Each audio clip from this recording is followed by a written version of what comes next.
আজকে আমরা করে নেবো ক্লাস 10 এর 41 নাম্বার যে উপপাদ্যটা আছে। আমি এটুকু তোমাদের গ্যারান্টি দিতে পারি, যদি আজকের এই ক্লাসটা কেউ করে নেয়, আজকের পর থেকে আর উপপাদ্য মুখস্থ করতে হবে না। চলো শুরু করা যাক। 41 নাম্বার যে উপপাদ্যটা, সেটাই বলছে বৃত্তের বহিস্থ কোনো বিন্দু থেকে যে দুটি স্পর্শক অঙ্কন করা যায়।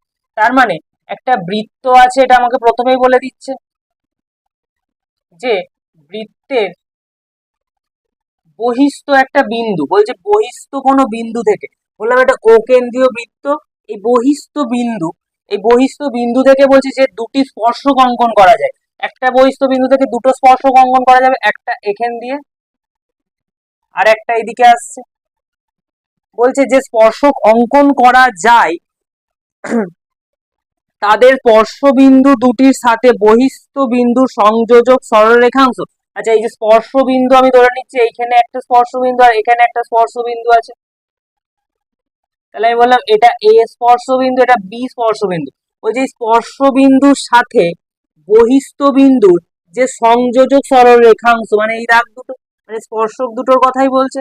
ওই যে এই যে সংযোজক সরল রেখাংশ দুটো আছে, এরা তাদের দৈর্ঘ্য হয় সমান। তার মানে এখানে আমাকে কি প্রমাণ করতে হবে, যে PB PB equals to AP বা পি এ, এটা আমাকে প্রথম প্রমাণ করতে হচ্ছে। আরেকটা কি বলছে, এবং তাদের কেন্দ্রে সমান কোণ উৎপন্ন করে। তাহলে আরেকটা বলছে এদের যে কেন্দ্র আছে, এই কেন্দ্রে সমান কোণ উৎপন্ন করে, মানে এই এ ও আর ও বি যদি আমি যুক্ত করে দিই, প্লাস এটাকেও যদি অ্যাড করে দিই, তাহলে এখানে একটা কোণ তৈরি করে, এখানে একটা কোণ তৈরি করে। এই কোণ দুটো বলছে সমান।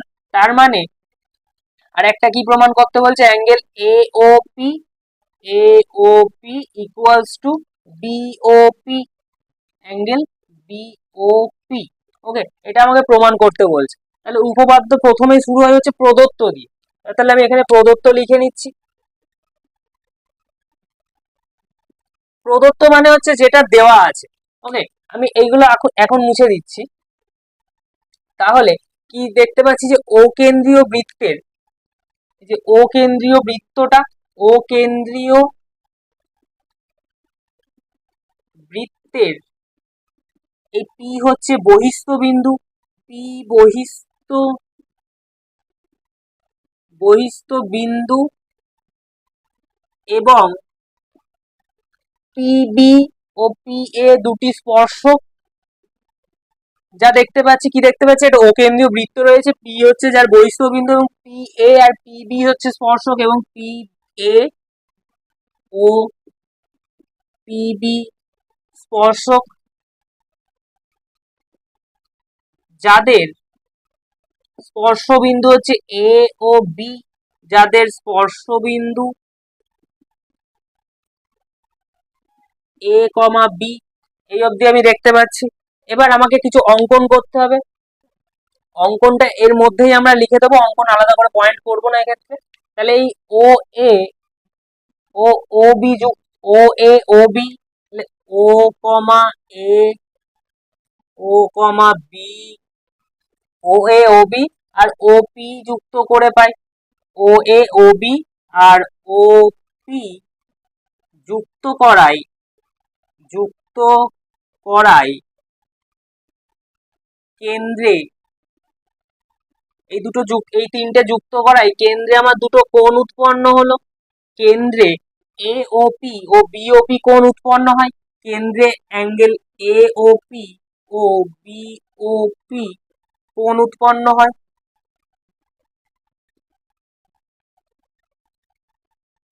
কোণ উৎপন্ন হলো, এই পর্যন্ত আমরা দেখতে পাচ্ছি।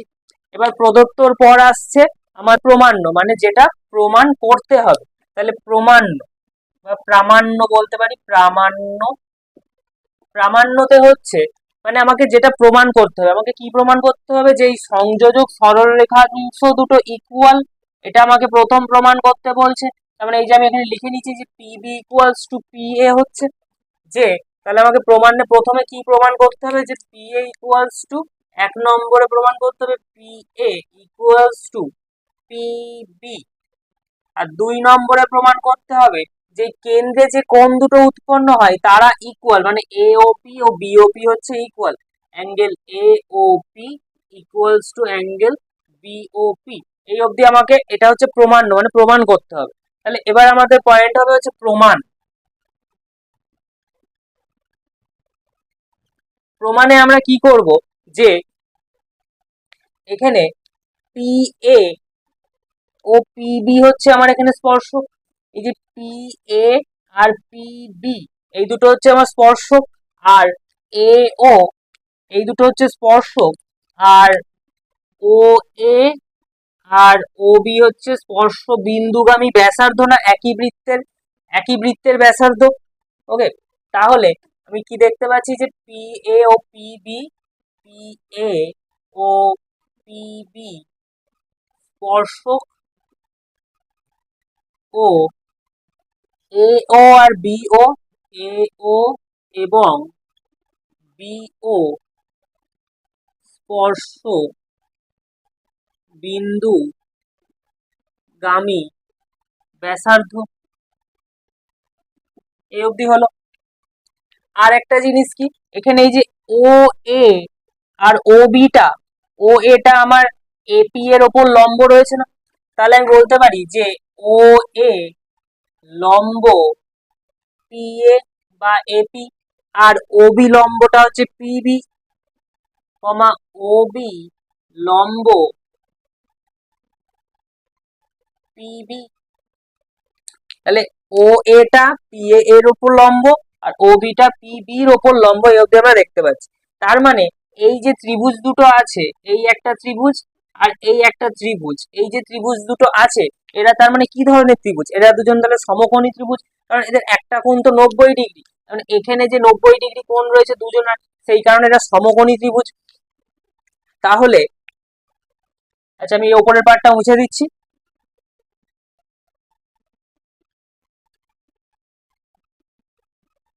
তাহলে ও এ আর পি এ এবং ও বি পিবি হচ্ছে লম্ব, সুতরাং এখানে আমরা যে দুটো ত্রিভুজ পাচ্ছি, একটা পি এ ও বা এ ও পি, মানে ত্রিভুজ, সমকোণী ত্রিভুজ, সমকোণী ত্রিভুজ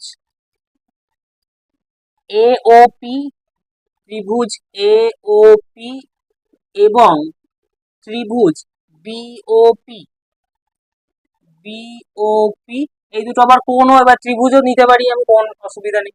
তাহলে এই দুটো ত্রিভুজের আমি কি করব, সর্বসমতার প্রমাণ করব। সর্বসমতা মানে যদি তিনটে, যে কোনো তিনটে, মানে যদি একটা সাইডে দুটো অ্যাঙ্গেল বা দুটো অ্যাঙ্গেল একটা সাইড মিলে যায়, মানে যে কোনো তিনটে জিনিস যদি ত্রিভুজের মিলে যায়, তাহলে বলবো ত্রিভুজ দুটো হচ্ছে সর্বসম, মানে এদের এই ত্রিভুজ দুটোর বাকি যা কিছু থাকবে সেগুলো হচ্ছে ইকুয়াল হবে। তাহলে এখানে আমি একটা প্রথমেই দেখতে পাচ্ছি যে সমকোণী ত্রিভুজ এওপি ও বিওপি থেকে পাই, আমি দেখতে পাচ্ছি এদের দুজনারই এখানে 90 ডিগ্রি রয়েছে না, দুটো ত্রিভুজেরই এখানে 90 ডিগ্রি রয়েছে, এই যে 90 ডিগ্রিটা, তার মানে থেকে পাই অ্যাঙ্গেল, বলতে পারি যে অ্যাঙ্গেল ও এ পি বা P A O, P A O equals to O BP বা পিবিও, অ্যাঙ্গেল পিবিও, দুটোই হচ্ছে এক সমকোণ, মানে 90 ডিগ্রি করে। আর একটা আমি দেখতে পাচ্ছি যে আমার এই যে ও এটা রয়েছে আর এই ও বিটা রয়েছে, এরাও ইকুয়াল। আবার দেখতে পাচ্ছি যে ও এ ইকুয়ালস টু ও বি, এরা দুজন কি একই বৃত্তের ব্যাসার্ধ, এই যে বৃত্তটা তো একই, তাহলে এরা দুজনাই তো বৃত্তটার ব্যাসার্ধ, তার মানে এদের দুজনের মাপ এক, তাহলে এই ত্রিভুজটার এই বাহুটা আর এই ত্রিভুজটার এই বাহুটা সমান, কি লিখবো, একই বৃত্তের ব্যাসার্ধ।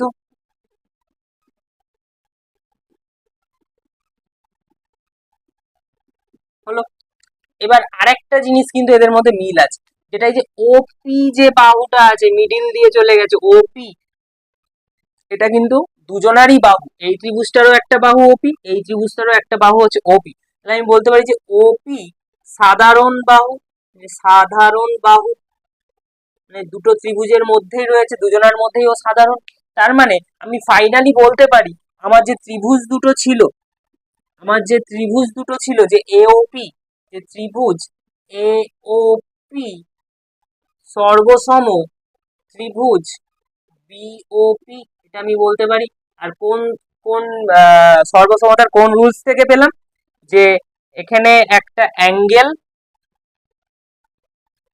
অ্যাঙ্গেল মিলেছে, আর ওপিটা হচ্ছে আমার কি, ওপিটা ছিল এক্ষেত্রে, ওপিটা কিন্তু এক্ষেত্রে দুটো ত্রিভুজেরই অতিভুজটা, তাহলে রাইট অ্যাঙ্গেল মিলেছে, আর এই দুটো রাইট অ্যাঙ্গেল 90 ডিগ্রি করে, তার রাইট অ্যাঙ্গেল মানে আর, এইটা হচ্ছে এইচ হাইপোটেনাস, অতিভুজকে হাইপোটেনাস বলে, আর এইটা মিডিলে রেখেছে, এটা সেকেন্ড থার্ডে লিখলেও হতো।